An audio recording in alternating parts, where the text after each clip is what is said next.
Yeah, there's two elements to the housing and planning bill. There's what the government is proposing within the bill, and also what we feel has been left out that would make a big difference to the sector. So at the moment, the government are looking at introducing a register of rogue landlords and agents. They're looking at banning orders for landlords and agents, which we actually support. We think it's quite right that if someone has persistently flouted housing regulations, if someone is providing unsafe accommodation, they should not be in the private rented sector. But it is important, of course, that for those people who fall foul of legislation through ignorance, there's an opportunity for them to put things right, either through undergoing training, joining associations, showing they can be responsible landlords. So we're pushing for the government to include within the bill a route for rehabilitation, if you like, for landlords. But by all means, the very worst offenders should be rooted out of the sector.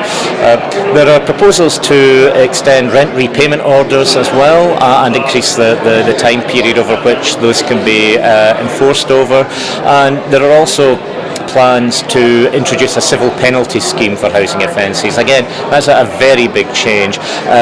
While we are supportive of the principle of civil penalties, it's absolutely vital that councils apply them in the correct way. What we don't want to see is councils raising money by fining landlords for relatively minor breaches, things like dripping taps. But if they're used sensibly and properly, they can speed up the process within the sector. They will help raise standards. And what we'd really like to see is the funds from those fines ring-fenced for further housing enforcement, which will really help push up standards. The biggest problem we've got at the moment isn't a lack of regulation, it's a lack of enforcement of the current regulations. And if a civil penalty system, if these fines can be ring-fenced to improve that enforcement scheme, then they may well be a good thing.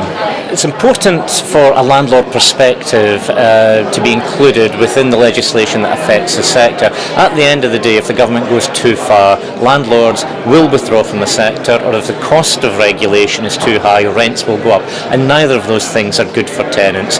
There's increasing demand for private rented housing. We shouldn't be taking measures that stunt supply, and there are enough reports about the unaffordability of rents, particularly in London and the South East. So anything that adds cost to landlords which sees that passed on to tenants is a bad idea. But there's also a number of other things that aren't in the bill we'd like to see there. The whole tenancy deposit system, while it's been improved by the Deregulation Act, there's still a whole load of issues in there. Things like being able to serve prescribed information electronically, and there's more and more prescribed information coming through. So now it's gas safety certificates, it's EPCs, it's the how to rent guide.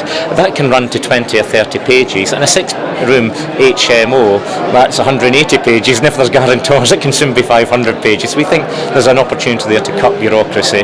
There are other traps within the sector. The Kumarasamy Edwards case, whereby the leaseholder was responsible for the outside of the property, a tenant tripped and injured themselves, but the landlord actually was found to be responsible. We'd like to see steps taken within the housing and planning bill to address that. And we also think there are measures that can be introduced to make it easier to identify rented property and identify landlords, which would assist councils with enforcement.